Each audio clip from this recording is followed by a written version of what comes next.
Bonjour à tout le monde. Please have a seat. And we start again for this final. I'm really happy. We have had an extraordinary participation this year to the AESOP event. 3 times 1,000 people, so each day the same participation. I'm astonished. We didn't expect it. You ate more than we did expect. Everything has gone.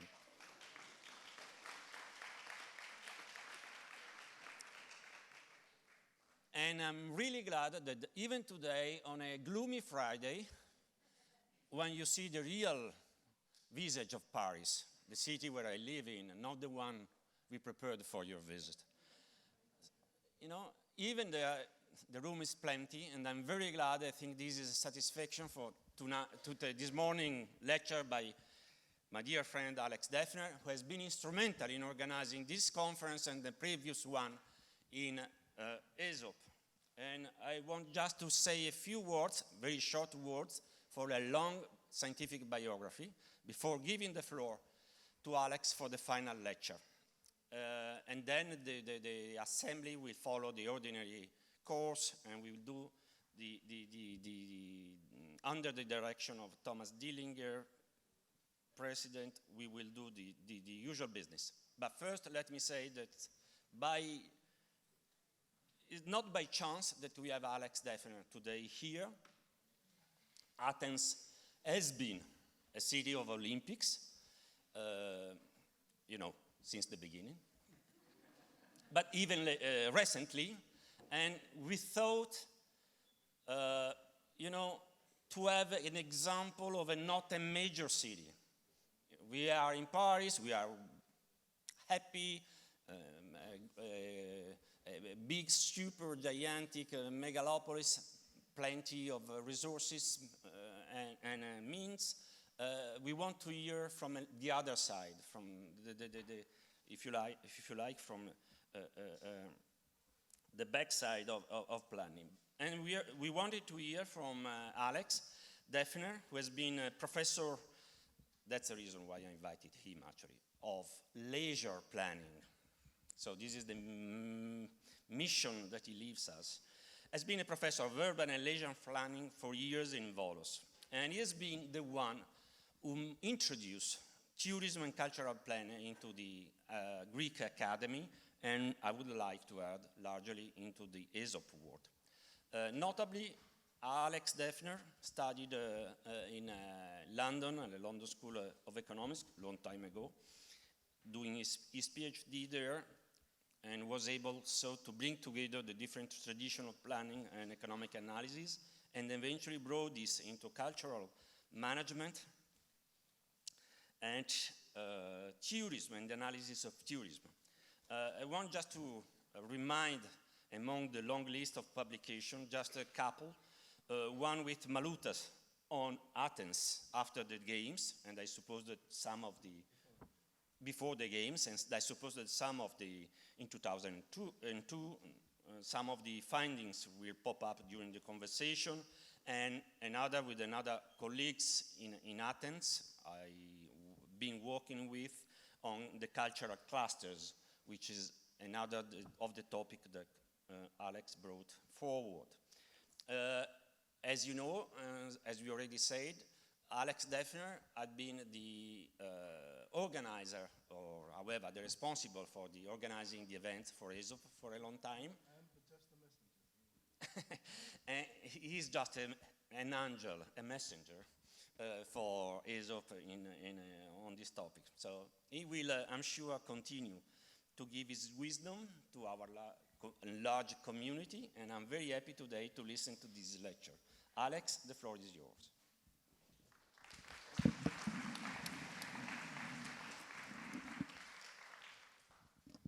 Thank you for coming. The last keynote is always a bit peculiar because you have heard what the others said, so this is something positive, but of course then you have to compare some things they said. And also you cannot enjoy sleeping because you have to work every day to do your presentation better. So, but okay, that's another thing. I don't know Latin, but of course it's easy to find today the Latin words. I've thought that I would put 3 different words than the usual. I'm sure you know what they mean, so I don't have to explain to you. In 2014, we started this graduate program that Marco mentioned, Tourism and Cultural Planning and Development, which was the first in Greece that was combining these 2 fields. So I said, okay, I mean, we said that after 10 years, after 2004, we should stop, mentioning the Olympics, studying, researching, and start something else. But then I said, since it's the first year of the graduate program, let's keep it. I mean, why not? And it has been proven continuously very popular in the students and still is in research. And then it came 2024, so I said 20 years. Now it's time. I decided to throw away all the journals, the general journals, not scientific journals that I had from this period, but then Marco's invitation came, so I had to save some journals at least. So it's amazing how this interest continues. Actually, I've gathered so much material that I'm probably ready for a book, but this has to wait. And I decided to focus only in the Athens legacy, because otherwise I would need more than 2 hours, so it's not very functional. These are roughly the contents of the presentation. I'll try to be as fast as possible. This is something I mentioned also. It's very interesting also that there was a paper here about the legacy in a particular area in Athens. The other thing is that you will see some data. Why do some cities keep bidding? I mean, the first time they failed, but they still continue. Even for Athens, it was the second time. Of course, a question if it's a challenge for planners and what dilemmas and opportunities we have. Another question, why do cities like London and Paris need? Okay. Oh, I closed it. Oh, sorry. Yeah. Okay.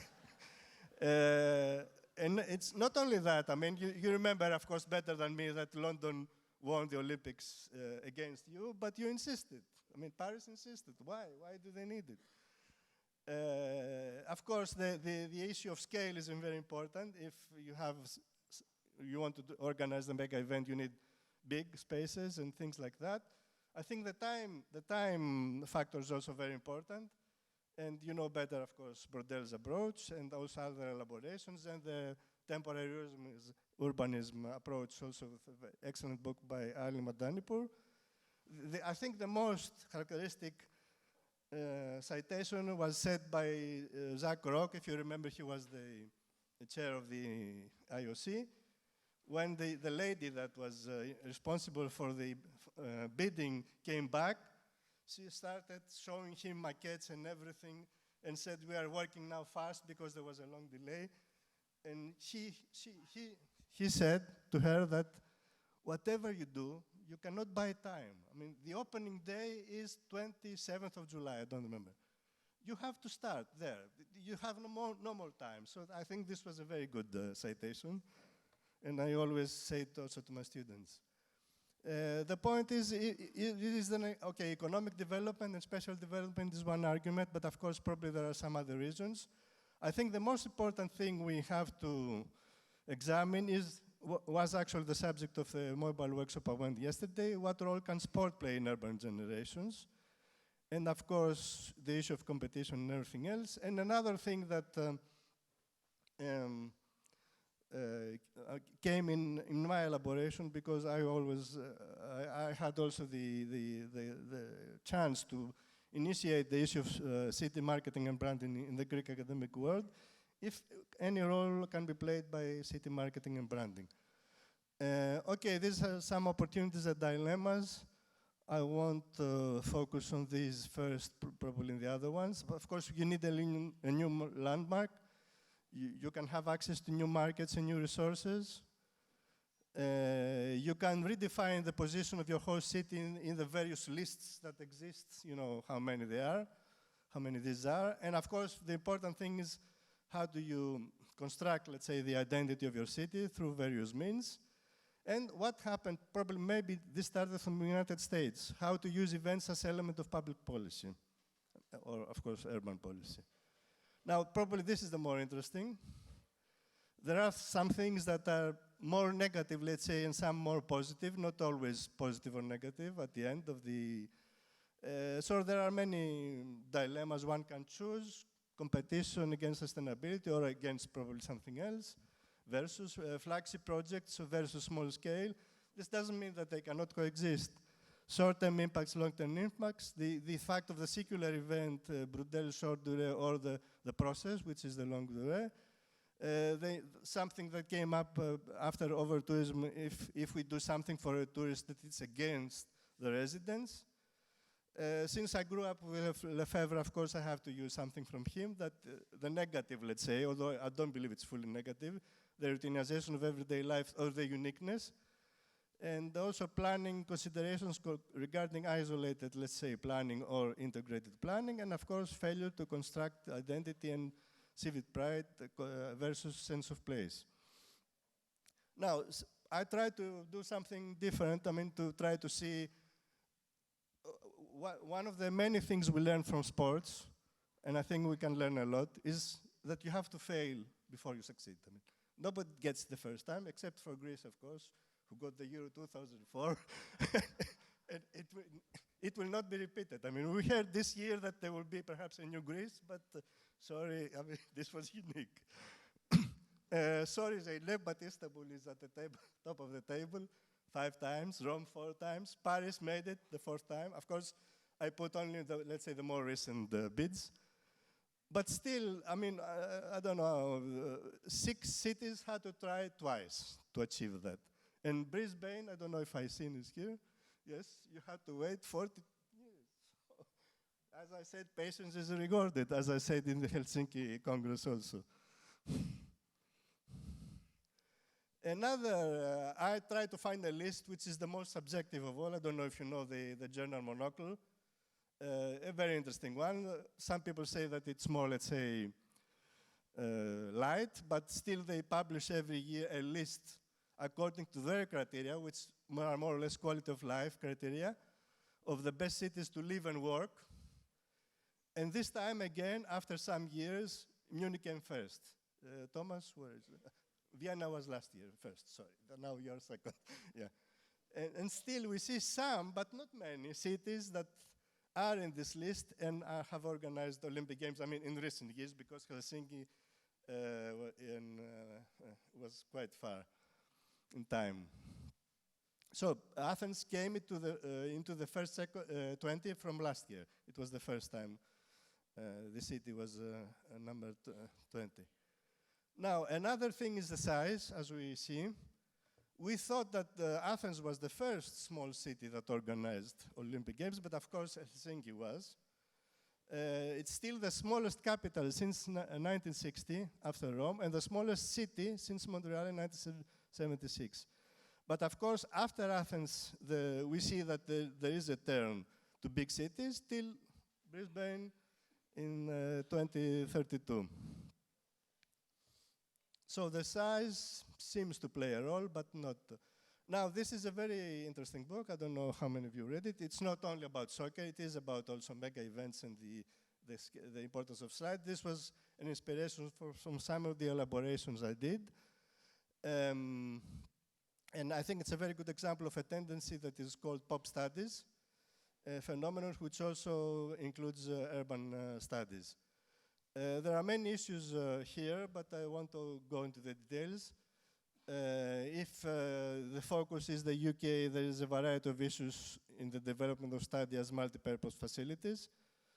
Probably the most interesting are the last two, the multiplier effect and the consensus on confrontations approach in the management. As I mentioned, USA is a particular situation because probably most of the things start from there. Also, the issue of link between sport and health can be generalized. That study symbolizes civic health, not only the health we know. Concerning the location of a new stadium, of course, there are very many criteria. It's good that, okay, the Stade de France existed, but it was from the beginning the policy to do it in a neighborhood with problems. The issue of the differentiation from the local community. Of course, we have some experience about how things work. Also, Stade de France, you will soon know it better, of course, those of you who are not from Paris, and the Sydney case. This is another very exciting book, 2023, I think. How big things get done. This is about the issue of big projects, but if you read all this, they connect directly to the Olympic Games and the mega events. The time aspect again, the motto here is think slow, act fast, not think fast, think the opposite.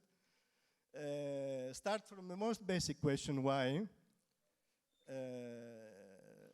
And also, there's an interesting reference to Aristotle, which says that who says that experience is the fruit of years, and it's the source of phronesis. It's an ancient Greek word and modern also, which allows us to see what's good for people and to make it happen. And of course, ingenuity is not enough and must be accompanied by planning. Now, a few things about city marketing and branding. Now I want to say something. There has been a long process also in our department to convince people that tourism is connected with planning. This, okay, was not so difficult as marketing because there is a traditional opposition between marketeers and planners.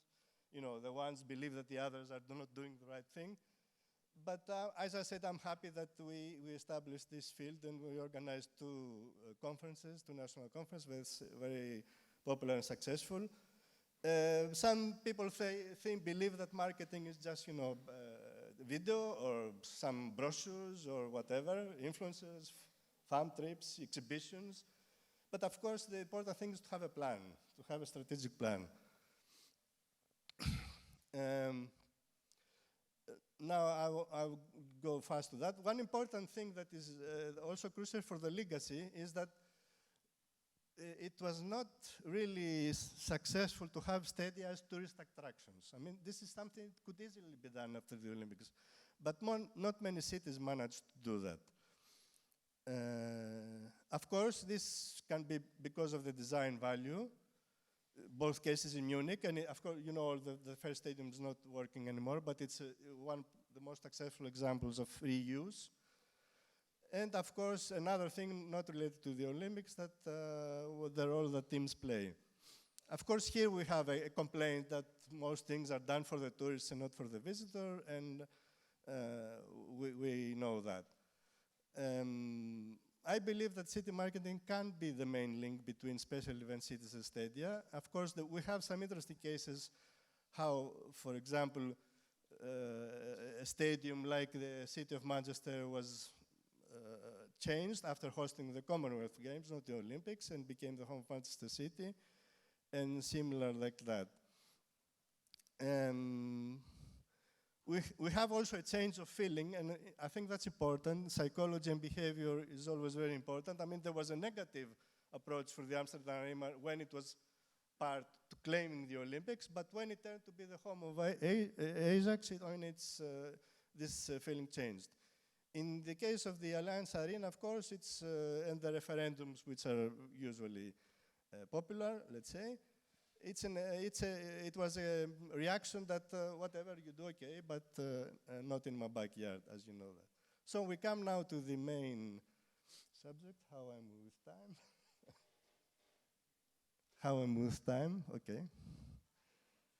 Okay. Just very quick things. I'm sorry to say, modern Greece does not have any relation with ancient Greece. I mean, you have to forget that. Most modern Greeks don't even know ancient Greeks. I'm sure some of you know better ancient Greeks than we know, ancient Greek language. So the aim was to show the new image of Greece. And these aims usually are focused on the opening ceremony, which are really cultural events and most of them very successful. Of course, the main option is if you want to concentrate the venue, disperse the venue. The second one was done in Athens. Okay, we had experience for cultural capitals, and this was another missed opportunity, but this is, there was an approach to, but I will show it later, okay. This is the map. Actually, there were two poles. I don't know how you can, okay.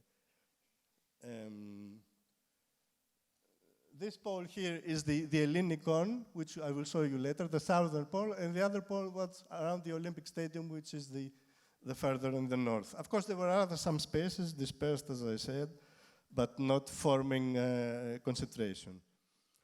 Now, the infrastructure. We were lucky because, okay. We didn't have to face a white elephant situation like Paris. I mean, we had the Olympic Stadium because of the 1982 European Athletic Championships. And of course, they had some works to be done. Of course, we had the landmark of the stadium of the 1896 Olympics. Well, environmental sensibility was not so, developed 2004, so we couldn't expect many things. Only one new construction, which was not demanded by the IOC, but the government decided to do, was the tram. All the other, let's say, transport-related infrastructures had just to speed it up. And of course, we had to invite a famous architect to do something. And we invited Santiago Calatrava. He did this, which lasted for some years. But as it happened in 2023, it was evaluated as unsafe. And the point is that we had the Coldplay concert planned for July this year. And I mean, this was the main anxiety of everybody. So when the construction was, let's say, finished, the new, let's say, things that had to change, it was announced by the Greek Prime Minister. I mean, I think this is a unique phenomenon that you hear the fact that a concert is taking place and the Prime Minister is the one to tell you. Okay, we leave that also. Now, this is let's say, the overall elaboration. The very interesting idea is that they chose 4 cities apart from Athens, Thessaloniki, Patras, Heraklion, and Volios, just to host part of the football tournament, and they were named Olympic cities. And the aim was that this could initiate development in these regions. As far as Volos is concerned, that we studied more, I mean, okay, we cannot say that there was a major, let's say, change, but it had an effect on tourism, but not the year of the Olympics. This is another characteristic, which I think we see now in Paris. The year of the Olympics, the usual visitors of the city, Athens, Paris, don't come. Or they come before the Olympics, but usually they don't come. There is tourism just for the games, but this is not really too massive as we think. But starting the next, or perhaps 2 years after, tourism increases. Now, the positive and the negative elements, quite a few in many cases, not a black and white situation. Volunteerism, it's the first time that volunteerism started developing in Greece. Again, the first time public and private partnerships. Citizen pride, I think, is very important. Improvement of reputation. Good organization and management. I mean, I had a classmate of mine who was in charge of the moving of the crowds. And he told me afterwards, I congratulated him, and he told me afterwards, don't ask me how it was done. I mean, I cannot tell you. Just seems that the universe worked towards this direction. Good games in terms of sport performances. Attempt to increase development in the regions of Olympic City. And I mean, Athens during the Olympics was a very nice city to go around with public transport and not to be anxious and shout to other people. These are the negatives, especially for ESA, that was expecting a strong criticism of the Olympics. Of course, fast-track planning, it's an objective, let's say, thing. High cost. Now, the cost is a tricky situation. I have the slide, but I didn't show it. Because it's the cost of the IOC, which has specific items. There's the non-IOC cost, which is also counted. But there is also an additional cost, which is the venues, let's say, the additional venues. And of course, it's a security cost, which is something not appearing in these budgets, which was the largest. I mean, because of course, 9/11. There was a lack of tourism and place branding policy, not integral use spaces after the games. Of course, we had the usual phenomenon that the government changes before the Olympics, something like that here. And the plan of the previous government was thrown to the basket. So there had to be a new plan. And if you have heard, there is something called Cultural Olympiad, which in Greece, not many people understood it. I saw some posters here. I don't know if most of you have realized that there is a Cultural Olympiad also in Paris. Now, okay, many issues that you can start criticizing the Olympics in any case. This is a checklist if you want to do that. This is very important. I mean, Beatriz Garcia is the expert on the Cultural Olympiad. You can do many things, but you cannot do it also, as it was the case in Rio, which was the first after Barcelona that didn't organize it. Also Tokyo, of course, which was a particular case. But of course, you can have some vision and priority objectives relating to identity, your generation, entertainment, and cultural and social change. Now, there are also this is something that not many people know. There are more other issues you can talk about legacy, health-related legacy. If we come back to the approach of sport as health and as an everyday activity, especially for people with special needs, educational programs was a strong also element of the Athens Olympics. This is probably the only thing that ancient Greece played a role. And also we had some cases that the non-host city regions were studied, for example, like Volos, I said, in Shanghai and Leicestershire in the case of London. Now, the best example overall seems to be Munich. That's why it's not by chance that they won the prize for the best city in this monocle list. Olympia Park is one of the most successful Olympic development projects, and also very nice to walk and have activities there, like the swimming pool and the field. I've done it, and it's a very pleasant thing to do. Now, just some pictures for the change of use of spaces. I won't go into this because you're going to see the pictures. This is the Olympic Village, low-cost housing. It costed 44 million euros in 2001, of course. There are some elements of how it is, let's say, I don't know, how do you keep up with all these infrastructures? This is the Olympic Stadium 2004. This is the Olympic Stadium when the Coldplay made the concert, and the director actually of the stadium, not the same as he was before, said that in terms of an event, the biggest event after the Olympics in this stadium was this concert.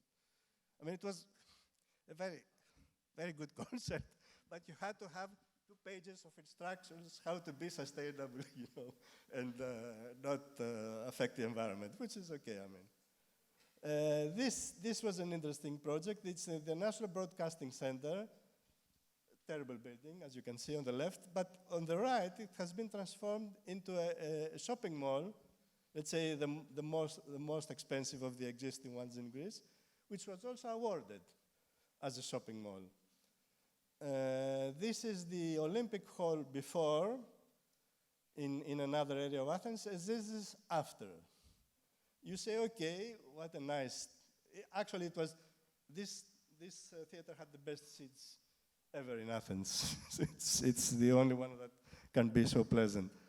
But okay, this did not last because it was characterized arbitrarily, as an arbitrary bidding, and it had to close down in 2013. But of course, we found, immediately it was found a substitute, let's say. This was the Olympic Hall in an area called Galatsi, the ping pong and other sports. And this is how it is today. Started 2021, let's say, in an organized way, because it started before also. I think this is the Phantom of the Opera, the show we saw also. This is a bit larger than the other one, but more, the acoustic is not so nice. Now, this is an interesting case. This is the Faliro the beach, let's say the beachfront of Athens, where the taekwondo and handball took place. The plan was to have a large conference center. But we had for years governments with ministers that were saying to us that we don't need a large conference center. I mean, who is going to come to Greece? 10,000 people, I mean, which of course, you know, medical congresses need 10,000 seats or whatever. But so still it is now a concert, more or less, concert hall. This is from, you can see also the other, on the back, it's the beach volley, which I think is not operating anymore. This is the most important thing. This was the southern complex, the second large area of venues. This, let's say, this was the previous airport, and the space is larger than the Hyde Park. So we had a lot of projects about it to turn it into a park, international exhibitions, and things like that. But after many years, they made expression of interest, and there came only one proposal from a large private enterprise, let's say, and this was decided. It's, you know, some skyscrapers which are not in the aesthetics, they don't fit with the aesthetics of Athens. Okay, some green spaces, houses for, of course, very high cost, but we'll have to see. I mean, it's phase one is supposed to be completed in 2026. The cost will be €8 billion, and of course, the positive thing is that the estimated jobs will be 85,000. Now we come to the conclusions. Of course, there are many ways that the sport can play an important role in regenerating cities, not only economic, but also I would like to pay special attention to the last one. There are benefits for the collective morale of the residents, or what Bergen and Miles call the psychic income. Again, another psychological factor. Now, if we look at the post-Olympic use of venues, of course, the emphasis is on leisure, either only sports, either combination of sports and culture, either culture. Of course, sports and culture are two of the main leisure categories, and the third is tourism, but it's not a name that you have. They had, but at least it can be taken advantage of. Tourism was also an important issue in London, because one of the aims was that they wanted to turn London into a major, let's say, attraction for sport tourism. They didn't manage that. What kind of tourism do you think is the most popular kind of tourism in London? Nobody. Probably musical tourism. People come to London, to the West End, to see musicals. You know, they couldn't change that because it's a long tradition. Even the fact that there shouldn't be any musicals on Sunday, because, you know, the Protestant ethic of capitalism, as Weber said, now this has changed. So so you have to take care of the people that come to London for the weekend. Another interesting research was made by two authors, Kavetsos and Szymanski, that they found that the answer to the reasons of claiming mega events is mainly in the new politics of happiness, or as it is still called, because I checked, I thought perhaps after many years they changed the term, but it's still called self-reported life satisfaction. They took some data from Olympic Games, World Cup, and Euro from 12 countries and showed that the feel-good factor is insignificant, but the impact of the sporting success of a nation is not so important. So that that means that you don't expect from your country to perform, you know, very good. In Greece, we knew our limits. I mean, especially in particular sports. So it was not. Of course, the main important thing is always the track and field. But now, I believe that it's reflected also in the politics, especially the local politics. But even in the first 4 years of David Cameron, he had Richard Leyer as his advisor, and I think it worked. I mean, some things worked towards this issue of happiness. I believe you know also which country has an official state policy for which the most important thing is happiness. Bhutan, yes. So, we are reaching the end. So, it seems that my view is it's not inventing the wheel, it exists in the research and in the writings, that the issue of civic pride and happiness are important. This is what I saw when seeing the Olympic Games in London. I don't know about Paris, we have to wait, but perhaps this will be the same. But it relates also to the feeling about the nation that the inhabitants of each city have. And I think this is the most important thing for a success of an event. And of course, the success of this event also relies to the feeling of the organizers and the feeling of the participants. It's an internal thing first and then an external. The size plays some role, but of course, we see, since now we have another case of Brisbane, that's not probably the most important one. So my conclusion is that the most positive impact was the increased civic pride, a factor which could contribute to happiness, but it didn't last long, unfortunately, because then the 2008 crisis came with us with a year of delay. Then this crisis lasted many years. Then we had the COVID, and now we have the two wars in, let's say, the broader area. So, okay, what happens? Nobody can know. Now, of course, I could have shown in the beginning this slide and don't say anything else, because if somebody wants directions or what to do, it's easy. You can take the positive side of the slide 7 that we saw. Let me do it very quickly. The more positive side.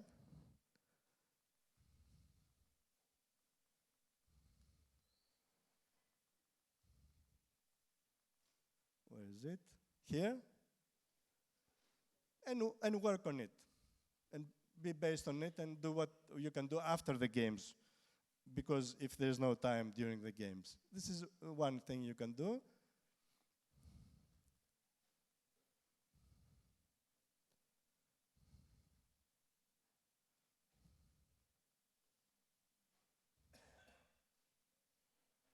The other thing you can do, if you don't want to organize any special event, you can initiate a referendum. I mean, research has shown that most referendums are saying no, whatever the subject is. So you can do that. I mean, it's not difficult. But if you want to organize, then you should afterwards have a plan for special events. Not necessarily mega, and not necessarily only sport and cultural. I mean, you can find other events. So, and I'm concluding now with, I always use citations of sports people because, as I said, there is a lot of to be learned by sport. This is by Mark Spitz. If you fail to prepare, you are prepared to fail. So I think this is valid for us also, I mean, in our personal lives or in general in our professional lives. And thank you, that's it.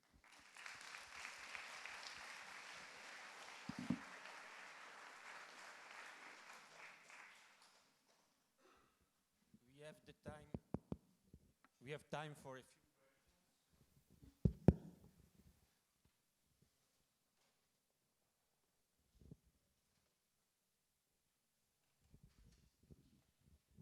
few. Thank you for your presentation. There was one thing which you did not really address. I am Ivan Tosic from Budapest. The territorial effect of the Olympic Games on the given neighborhood. So I know that London organized the Olympics in East London, just to bring it up. Paris is organizing the Olympics in northern Paris to bring up the area. So is there any conclusion about that if you organize a mega event in a very poor neighborhood, what are the long-term effects on the neighborhood? Is it bringing up the neighborhood to the average of the city, or is it over-gentrifying the neighborhood and poor people are displaced to other poor areas of the city? So how can you place such a big event, if you want to organize it, to have a best territorial effect? Yeah. First of all, this was not the case of Athens because it never was a plan. I mean, the plan was very simple. Where do we have space? And there we do the things. The northern subject is a very particular case. I mean, it's a rich suburb, and it's the urban planning rules were never followed in that area in any case. The southern one, I mean, it was an open case. What will happen afterwards? But not towards the direction you say. For example, there was even a proposal for a Formula One racing field, which didn't work out. I think what you mentioned is more obvious in the case of London. It seems, I mean, that of the research I have seen, that it looks, again, it's probably too early, because even in Barcelona, we had to wait many years to see the results of the urban interventions. But it seems that in the case of London, at least they tried. I mean, I have, there is a very good work about this area and how they used, for example, music. How you can incorporate music in master planning. I think this was a unique approach that came out. But perhaps we have to wait also for Paris and probably make a comparison. The recent Olympics, we don't know many things, I don't know. I think we have one Brazilian, at least among us, is what happened in Rio. But we'll have Tokyo, okay, it's out of the discussion. But you are right, I mean, there should be a name aiming at inclusion and avoiding gentrification and having all these usual social goals. But this did not happen in Athens. I think what we know for the moment for London, it seems to be more positive than negative. I have a question myself. You already tried to squeeze the juice of your presentation in a few words. I might try the same exercise, saying that at the end of the day, the state must spend, cities may win something, and state has to expect immaterial benefits, reputation, diplomacy, political culture, pride. The city may expect material outcomes. Does it make any sense from your perspective? Material, you mean the infrastructure or? Yes, of course. Yep. I mean, I think infrastructure is an important thing, but the point is, what do you do afterwards? I mean, if it's not something obvious, for example, a stadium that always exists, a new stadium. The other stadiums dispersed here and there, it was difficult to find use that would be also beneficial for the, let's say, the territory. Even the new stadiums they made in the three of the 4 Olympic cities, because Thessaloniki, the stadium always existed, this did not work out well. I mean, they were given to a football club, but the football club fell into the second category. They didn't have too many supporters. They wanted to organize concerts. I mean, this year it was something terrible, I'm ashamed to say. For example, the cup final was organized in Volos, but then the rules were changed that we said we have to have cameras, so to avoid violence, but the mayor didn't want to pay. Okay, and finally we had a football game that with no spectators, which is really a shame, yeah.